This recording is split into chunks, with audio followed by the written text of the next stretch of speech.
धारणीमध्ये अवैध वाळू वाहतुकीवर कारवाई करण्यात आली आहे। महसूल विभागाने मध्यरात्री धडक कारवाई केलेली आहे। उपविभागीय अधिकाऱ्यांची बाईक रेड पाहायला मिळाली। वाळू वाहतूक करणारी 3 वाहनं त्यांनी जप्त केली आहेत। महसूलच्या कारवाईमुळे वाळू तस्करांचे धाबे आता दणाणलेत। तर अमरावतीच्या धारणी तालुक्यातील सोनाबर्डी इथे तापी नदीच्या रेतीवर तिथल्या घाटावर सुरू असलेल्या अवैध उत्खननावर अखेर महसूल प्रशासनाने मोठी कारवाई करत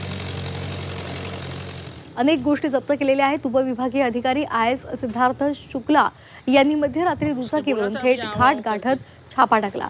या धाडसी कारवाईमध्ये एक पोकलेन मशीनसह 3 वाहनं जप्त केली आहेत।